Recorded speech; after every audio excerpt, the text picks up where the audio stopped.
మీ సొంత ఇంటి కలను నిజం చేసుకోండి. వడ్డీ లేకుండా ఎలాంటి లోన్ తీసుకోవాలో మీకోసమే ఈ వెబినార్.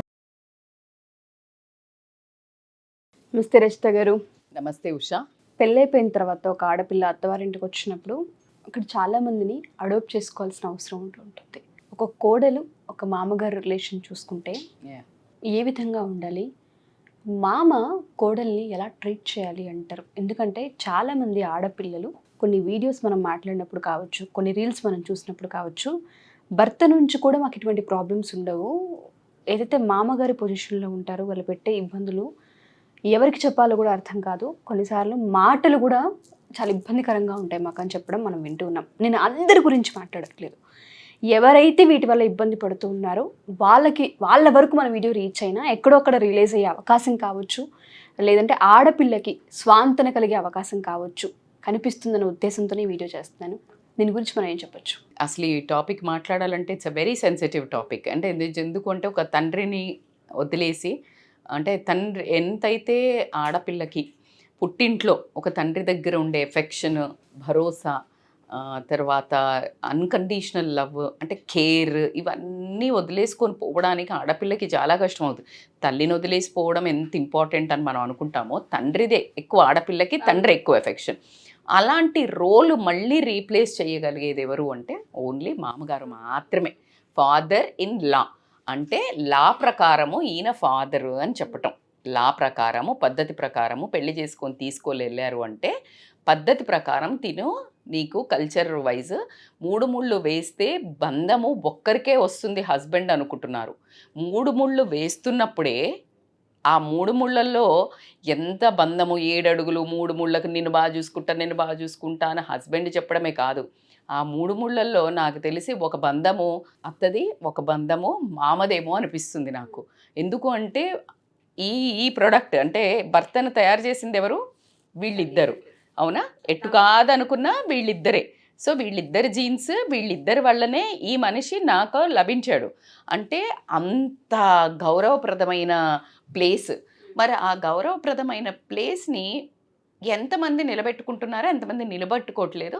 అద్భుతంగా ఉన్న మామలు ఉన్నారు. బిఫోర్ స్టార్ట్ దిస్ టాపిక్, నా బ్యూటిఫుల్ రిలేషన్ విత్ మై మామయ్య ఐ విల్ టెల్. అసలు అంటే నేను ఇంతకుముందు కూడా చెప్పా, ఐ గాట్ మ్యారీడ్ బై 19. నాన్న చాలా, మా నాన్నగారు అంటే రజితకు పెళ్లి చేసి ఇంటికి తెచ్చుకుంటాడా అలా కమెంట్స్ చేసేవాళ్ళు మా నాన్నకి నాకున్న రిలేషన్కి. అలాంటి నుంచి సంబంధం మామూలుగా చూసినప్పుడు అత్తామామని చూసి ఫస్ట్ డిసైడ్ చేశారు మా ఫాదర్. ఎందుకంటే చాలామంది పాతకాలంలో ఏం బిలీవ్ చేస్తారు? ఫ్యామిలీ ఇంపార్టెంట్ అని బిలీవ్ చేస్తారు. అంత ఎక్సలెంట్ పీపుల్ వాళ్ళు, నా డౌట్ లేదు. సో అందులో మా మామగారు always the most handsome, gentlemen, heroic figure అని చెప్తాను. అంటే మోస్ట్ రిజర్వ్డ్, చిన్న స్మైల్. అసలు ఏమి అంటే తన అడుగు వేస్తే తన మాట బయటకు వస్తే కూడా నొచ్చుకుంటుందేమో అన్నంత వండర్ఫుల్ పర్సన్ అని చెప్తాను. Excellent relation. పొద్దున లేవగానే, ఇప్పటికీ నాకు ఎంతమంది చెప్తారో తెలియదు కానీ, తను సెంట్రల్ గవర్నమెంట్లో రైల్వేలో మంచి జాబ్ అన్నట్టప్పుడు. సో తను డోర్ తీయంగానే తను ఆఫీస్కి వెళ్తూ బ్రష్ చేసుకోవటం, అక్కడ ఫ్రెష్ అవుతుండేవాళ్ళు. డోర్ సౌండ్ కాగానే గుడ్ మార్నింగ్ రజనీ అనేవాళ్ళు. Still I can feel that words. అంత అద్భుతమైన రిలేషన్. ఫస్ట్ డే ఎప్పుడైతే స్టార్ట్ అయిందో, తను లేరు ఇప్పుడు, కానీ మా మనసులో అయితే ఎప్పుడూ ఉన్నారనే చెప్తాను నేను. సో తన తుదిశ్వాస విడిచే వరకు కూడా అదే బంధం, ఇప్పటికీ అదే బంధం అయితే ఉంది అని చెప్తాను. ఆయన లేకున్నా ఆయన ఫీల్, మా పాపల్ని 1-2 ఇయర్స్ తను ఆడిచ్చింది, అవన్నీ ఇప్పటికీ చాలా గుర్తొస్తాయి. అండ్ రేడియో పెట్టుకుని ఎఫ్ఎంలో ఈజ్ అ వెరీ ఫేవరెట్. ఆయనకి పాత హిందీ సాంగ్స్ చాలా ఇష్టం ఉంటుండే. ఇంకా సాంగ్స్ పెట్టుకొని ఈ పాట దేంట్లో తెలుసా, ఇది song, like we use to discuss. అంత కంఫర్ట్నెస్ అయితే ఇవ్వటం జరిగింది. నేను చాలా అదృష్టవంతురాలని జన్మలకి అని మాత్రం చెప్తాను ఆ రిలేషన్ వైజ్ నేను. So coming to the point, నేను అంత మంచిగా ఎందుకు షేర్ చేస్తున్నాను అంటే, అసలు ఎంత హ్యాపీగా ఉంటుందంటే, ఎన్ని ఒడిదుడుకులు వచ్చినా, భర్తతో అడ్జస్ట్మెంట్లో ఒడిదుడుకులు వచ్చినా, లేడీస్కి చిన్న చిన్న చితక ఏమైనా కిచెన్లో ఏమైనా జరిగినా, మా మామగారు ఉన్నారులే, మావయ్య, నాన్న, అమ్మ కోప్పడితే ఎక్కడికి వెళ్తాం? నాన్న అని వెళ్తాం. అత్తయ్య కోపడ్డా, అత్తయ్య ఏదన్నా గబుక్కున ఒక మాట జారినా, లేకపోతే ఆడపడుచు దగ్గర నుంచి ఏదైనా కొంచెం ట్యాంట్రమ్స్ వచ్చినా ఎవరి దగ్గర ఆ స్పేస్ ఉండాలి? మామయ్య దగ్గర. ఎందుకు? భర్త ఏమనుకుంటాడంటే, భర్త మాట్లాడంటే వీడు మారిపోయారా అంటారు. మామకు ఆ స్కోప్ ఉండదు. మామ కెన్ కరెక్ట్. దౌర్భాగ్యం ఏమంటే, ఇప్పుడు మీరు తీసుకొచ్చిన టాపిక్ని మాట్లాడాలి అంటే, అసలు ఆ ఏజ్లో ఒడిదొడుకులు చూసి మొత్తం అంటే ఆయన పడ్డ స్ట్రగుల్స్ కానివ్వండి, లేకపోతే ఫ్యామిలీ అన్నీ చూసి వచ్చాక ఒక లేడీ అంటే ఒక చిన్న లేడీ పిల్లనే చెప్తాను నేను, కోడలు ఒక మొత్తం ఫ్యామిలీని వదిలేసి నీ ఇంటికి, నీ ఇంటి పేరుని వంశాన్ని మార్చడానికి వచ్చే మహాలక్ష్మిని నువ్వు అసలు కరుకుగా మాట్లాడడానికి కానీ, భయపెట్టించడానికి కానీ, నిందించడానికి కానీ 10 మందిలో నువ్వు ఆర్డర్ చేసే హక్కులు ఎక్కడా లేవు. నీకున్న బాధ్యత ఏంటబ్బా అంటే, మామగారు రోల్స్ మనం మాట్లాడుకుంటే గనక ఫ్యామిలీకి సపోర్ట్ లాగా పనిచేయాలి. ఎలా సపోర్ట్ అంటే గనక ఎమోషనల్గా కానివ్వండి, ఏమైనా ప్రాబ్లమ్స్ వస్తే ఎకనామికల్గా కానివ్వండి, ఇలాంటివి ఏదైనా కొత్తగా తను ఆల్రెడీ ఆ రూట్కి వెళ్ళొచ్చాడు కదా.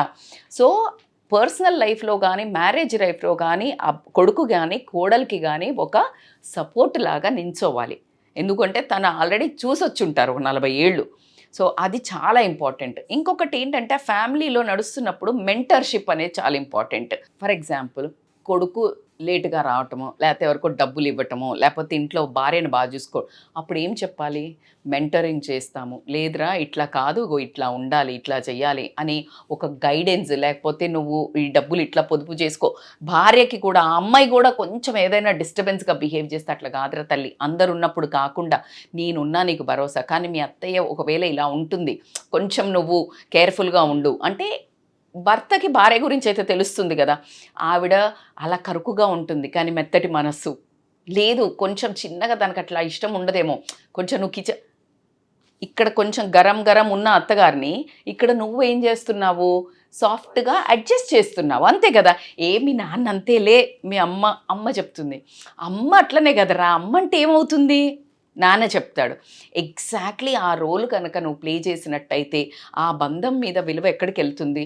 అదే మామగారు సపోర్ట్ ఉంటే భర్త కూడా అంత బరితగించి తిట్టడమో, కొట్టడమో, లేకపోతే బ్యాడ్ వర్డ్స్ యూజ్ చేయడమో, బరితగించి బయటికి వెళ్ళటమో ఇట్లా అంతా చెయ్యరు. అట్లా కాకుండా ఫ్యామిలీకి కనెక్షన్ అనేది ఉంచాలి. ఫర్ ఎగ్జాంపుల్, ఆడపడుచు వచ్చింది ఇంటికి, అత్త ఆడపడుచు ఎంజాయ్ చేస్తున్నారు, కోడలు పిలవకుండా, ఏయ్ కోడలమ్మాయిని పిలు, అందరు కూర్చొని తినండి. You are building that connection. అంటే మామకు భయపడైనా అంతే కదా. ఇప్పుడు ఫర్ ఎగ్జాంపుల్, ఇంట్లో ఒక హెడ్కి ఖచ్చితంగా ఆ పవర్ అయితే ఉండాలి. తనకి ఈ ఎమోషనల్గా ఈ బిచ్చింగ్ అనో, లేకపోతే ఇట్లా పార్షియాలిటీ తక్కువ ఉంటుంది. జనరల్గా ఆడవాళ్ళకి ఆ టింజ్ ఎక్కువ ఉంటుంది. అందుకని చెప్పేసి ఓవరాల్గా దే కెన్ డూ జస్టిస్ అనే ఉద్దేశంతో నాన్నల దగ్గర కానీ, మామల దగ్గర కానీ ఇది తక్కువ. ఇప్పుడు మీరు అన్న టాపిక్లో మామలు చాలా తక్కువ రేంజ్ వస్తారు ఉషా. సైలెంట్ వాళ్ళు 50% వస్తారు, మంచి వాళ్ళు 25% వస్తారు. ఈ 25% ఇప్పుడు మీరన్న వర్గంలో అన్నిట్లో ఏలు పెట్టి కెలికి కుటుంబం నాశనం అవ్వడానికి కానీ, ఆ కోడల్ని మనస్సుని విరచడానికి కానీ, భయభ్రాంతులు చెయ్యడానికి కానివ్వండి, అంటే ద మోస్ట్ చీపెస్ట్ అండ్ చిల్లరెస్ట్గా బిహేవ్ చేసే వాళ్ళు కూడా ఈ 25%లో ఉండడానికి ఛాన్స్ ఉంది. బట్ ఈరోజు మనం చెప్పుకునే దాంట్లో చాలామంది ఇది ఫాలో అవుతే కనుక, ఇప్పుడు మనం అనేది ఒక రోల్ మోడల్ లాగా ఉండాలి. రోల్ మోడల్ ఎట్లా ఉండాలి మేడం అంటే కనుక, మంచి తప్పు, అది నీ పిల్ల పరాయి పిల్ల సంబంధం లేదు. నీ పిల్ల తప్పు చేస్తే అంటే, నీ కూతురు చేస్తే, అమ్మాయి నువ్వు నీ అత్తగారింట్లో ఏం ఎక్స్పెక్ట్ చేస్తున్నావో నీ వదినకు అవి ఇవ్వు. నీ భార్య మిస్ట్రీట్ చేస్తే, తల్లి నువ్వు వచ్చినప్పుడు ఎలా ఎక్స్పెక్ట్ చేసావు, నువ్వు నీ కోడలు నీ ఇంటితే కదా అని నువ్వు ఒక రోల్ మోడల్ లాగా నీ జీవితాన్ని ఎలా అయితే నువ్వు నిర్దేశించుకుంటూ వచ్చావో నువ్వు అట్లా బిహేవ్ చేయాలి. ఎలా? తండ్రిగా ఎలా ఉన్నావు, నాన్నగా ఎలా ఉన్నావు, లేకపోతే ఇప్పుడు మామగా ఎలా ఉండాలనేది నువ్వు ఎవరెవరికి, నీ కొడుకుకి, నీ కోడలికి, నీ కోడలి పిల్లలకి you should become a role model. తాత కొన్ని మూవీస్లో చూపిస్తారు, తాత అంటే లైక్ ఇట్లా ప్రాణం ఇట్లా ఉండిపోతుంది, లేకపోతే మా మామయ్య అంటే కూడా ఇట్లా చేస్తుంటారు. ఎందుకు? నీ బిహేవియర్ని బట్టే నీ రెస్పెక్ట్ అనేది ఖచ్చితంగా వస్తుంది. అట్లా కాకుండా ఏంటి అని అంటే, కల్చర్ని కాపాడగలిగి ఉండాలి. కల్చర్ ఎట్లా మేడం అని అంటే, ఇప్పుడు పండగ వచ్చింది అని అంటే అందరినీ ఒక దగ్గర చేర్చటము, ఆ కోడలికి ఇంపార్టెన్స్ ఇచ్చేసి అమ్మ నువ్వు ఇది ఈరోజు దీపం పెట్టలేదు అంటే, నువ్వు ఆ అమ్మాయికి ఎప్పుడైతే ఒక హెడ్ గనక, ఇప్పుడు ఒక ఆఫీస్కి బాస్ ఉన్నారు, ఆ బాస్ ఫర్ ఎగ్జాంపుల్ ఒక మనిషిని మన ఎంప్లాయీని వచ్చేసి పలానా పేరు పిలిచి శ్రీనాథ్ నువ్వు ఇట్లా ఈరోజు ఇది చెయ్యనంగానే అసలు ఇంతన్నా తప్పు పోనిస్తారా? వా అసలు ఇట్లా ఉబ్బిపోతాం. సో అదే మామగారు వచ్చి ఆ కోడలికి తల్లి ఇవాళ నువ్వు ఇది చెయ్యి, నీకు బాధ్యత ఇస్తే ఏయ్ ఇది చెయ్యి ఎట్లా ఉంది, అమ్మ ఈరోజు నీ చేతుల మీదకి ఇది నడవాలరా ఎట్లా ఉంది, పదాలే నువ్వు పనే చెప్పావు, కానీ నీ కూతుర్ని వేరే ఇంట్లో ఎలా ట్రీట్ చేయాలి అనుకుంటున్నావో, నీ ఇంటికి వచ్చిన కోడల్ని నువ్వు అలా ట్రీట్ చేసే ఒక్కటే లైన్, ఇంకా దీనికి మించిన ఒక పదమే లేదు.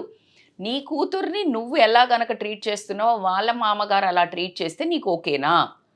అది ఒక్కటి థింక్ చేసుకొని నీ బిహేవియరు అంటే బరితెగించిన బిహేవియర్లను మనం చాలామందిని వినాల్సి వచ్చింది. చాలా దౌర్భాగ్యమైన సిచ్యుయేషన్ అనే చెప్తాను. తండ్రితో పాటు తండ్రి అని చెప్తాను నేను, తండ్రి తర్వాతతో కూడా అని చెప్పను నేను ఎప్పుడు. నీకు జస్ట్ ప్లేస్ షిఫ్ట్లో వస్తుంది. అక్కడ అన్న ఇక్కడ బావ అన్న అవుతారు, ఇక్కడ తండ్రి ఇక్కడ మామ తండ్రి అవుతాడు, అక్కడ అమ్మ ఇక్కడ తండ్రి అవుతుంది, అక్కడ సిస్టర్స్ ఇక్కడ ఆడపడుచు sister. This is all replica of the same home. Maternal నుంచి వచ్చాక మళ్ళీ పెటర్నల్లో ఇక్కడ కలుస్తుంది అని చెప్పడానికే ఈ బంధాలు. అందుకే భయం లేకుండా పంపించేస్తారు ఓవర్ నైట్. అరే అక్కడ చూసుకుంటారులే అని. అసలు చూడండి మొహము ముక్కు ఏమీ తెలీదు, ఎక్కడో ఒక నెల రోజుల క్రితం ఒక సంబంధం వస్తుంది, చూస్తాము, చూసేసి ఓకే చెప్పేస్తాము. ఆ ఓకేలో కూడా ఏదో 4 సార్లు ఇప్పుడన్నా షాపింగ్లు గలుస్తున్నారు. ఆ తర్వాత జస్ట్ సంబంధం కట్టగానే నైట్ అంటే ఈవినింగ్ అట్లా పంపించేస్తారు ఒక అమ్మాయిని. వాట్ ద హెల్ యార్, that is the respect on that relations. ఆ రెస్పెక్ట్ను కాపాడుకోవాల్సిన అవసరం ఎవరికి ఉంది ఉషా? సో కాబట్టికే నువ్వు ఒక రోల్ మోడల్గా నించునే ఒక పనే చెయ్యాలి, కానీ కొడుకు భార్య నీ కూతురు నీ మనమడు మనమరాళ్ళు తలదించుకునే పని మాత్రం ఏ ఇంటి పెద్ద చెయ్యొద్దని మాత్రం నేను ఖచ్చితంగా రిక్వెస్ట్ అని పక్కన పెడితే హెచ్చరించాల్సిన విషయమే. కాబట్టికే అన్నెసెసరీగా ఆడపిల్ల విషయంలో గనక నువ్వు దూరి, నీ కొడుకు ఉండంగానే కొంతమంది ఆ కొడుకులు ఉన్నప్పుడు కూడా వాళ్ళు పెత్తనం చేస్తుంటారు. ఏంట్రా నీ భార్య ఇక్కడ చేస్తోంది, నీ భార్య ఏంట్రా బట్టలేసి. No, that's not your line, your crossing your line. నీకు ఒకవేళ చెప్పాలి అని అనుకుంటే అత్తతో అన్న చెప్పించు, ఒకవేళ బియాండ్ లిమిట్స్ బిహేవ్ చేసే కోడళ్ళుంటే భర్తతో చెప్పించు. కానీ నీ లిమిట్ నీ భార్య దగ్గరే ఆగిపోయింది, నీ కూతురు దగ్గరే ఆగిపోయింది.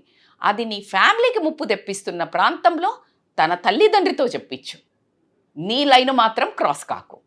నీకు ఆ బాండింగ్ ఉంది, ఆ అమ్మాయి పతనం అవుతోంది, తల్లి బిడ్డ కూతురు అని అనుకొని చెప్పు. కానీ నీ ఒక అంటే మగాడు అనే పదాన్ని ఆ రిలేషన్ మధ్యలోకి తీసుకురాకుండా ఉంటే చాలా శ్రేష్టకరమైనదని చెప్తాను. ఎందుకంటే ఆ కర్మ కొట్టిందంటే మాత్రం నువ్వు కాళ్ళు చేతులు పడిపోయి నువ్వు ఎలాంటి చావు ఇప్పుడు చేస్తావో తెలియదు, కానీ మాత్రం నీ జన్మలకు పాతకం మాత్రం చుట్టుకుంటుందని మాత్రం ఖచ్చితంగా హెచ్చరిస్తున్నాను. ఎందుకంటే that is the most sick thing ఏదైతే ఉందో మామల బిహేవియర్ గనక. కొంతమందిని నేను విన్నాను, బట్టలు ఇలా వేసుకుంటారు, ఏం బట్టలు రా, లేకపోతే లావుందిరా, లేకపోతే ఇట్లా. నో, అది చాలా దౌర్భాగ్యమైన స్థితి. ఇంకా కోడళ్ళ మీద ఇలా కన్ను వేస్తారు అని కూడా మనకు పెట్టిన కమెంట్లో చెప్పారు. కాబట్టి నాకు స్వతహాగా మాట్లాడడానికి చాలా బాధ వేస్తున్న టాపిక్ అయినా కూడా మీరు చేసే దౌర్భాగ్యానికి మేము మాట్లాడాల్సి వస్తుందనే దుస్థితి మాకు కల్పిస్తున్నారు. కాబట్టి ఖచ్చితంగా నేను మళ్ళీ వార్నింగ్ అయితే, మామూలుగా అయితే పోదు ప్రాణము. సో ఎవరు వదిలిన కర్మ మాత్రం మనల్ని వదిలిపెట్టదు. కాబట్టికే అలా అని ఇప్పుడైతే ప్రశాంతంగా ఎంజాయ్ చేశాను కదా, తర్వాత సంగతి అనుకుంటున్నారేమో. 100 రెట్లు 1000 రెట్లు వడ్డీతో సహా తీరుస్తుంది ఆ కర్మ. సో కాస్త భయపడండి కర్మకు. దేనికి భయపడినా భయపడకపోయినా కర్మకు మాత్రం భయపడాల్సి వస్తుంది ఎవరికైనా. బేసికల్గా ఏంటంటే మీడియేటర్ లాగా బిహేవ్ చేయాలి. కొడుకు కోడలు గొడవపడ్డా, అత్త కోడలు గొడవపడ్డా, ఆడపడుచు వదిన గొడవపడ్డా, మీడియేటర్ లాగా ఒక పెద్ద మనిషిలాగా న్యాయం ఎటుందో అటు మాట్లాడాలి. కానీ నీ బంధం అని చూసుకున్నావంటే అంతకంటే మూర్ఖత్వం లేదు. ఎందుకంటే నీ బంధము అనేది ఏంటి అని అంటే, నీ కొడుకును నమ్మి మీ ఫ్యామిలీని నమ్మి ఒక మనిషి వచ్చింది కాబట్టికే దానికి ప్రియారిటీ ఇవ్వాలి. బట్ అది తప్పైనా అది కరెక్ట్ చేయాలి.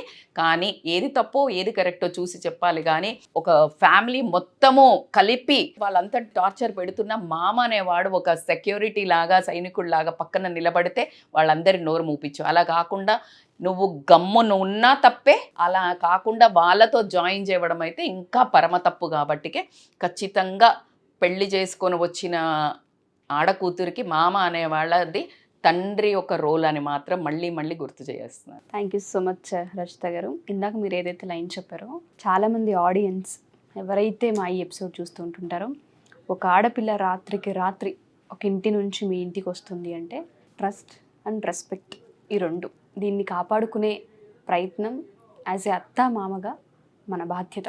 సో ప్రతి ఒక్కరు ఈ ఎపిసోడ్ 1-2 సార్లు చూస్తారు అని, మీకు కామెంట్స్ కూడా షేర్ చేస్తారని మనస్ఫూర్తిగా కోరుకుంటున్నాను.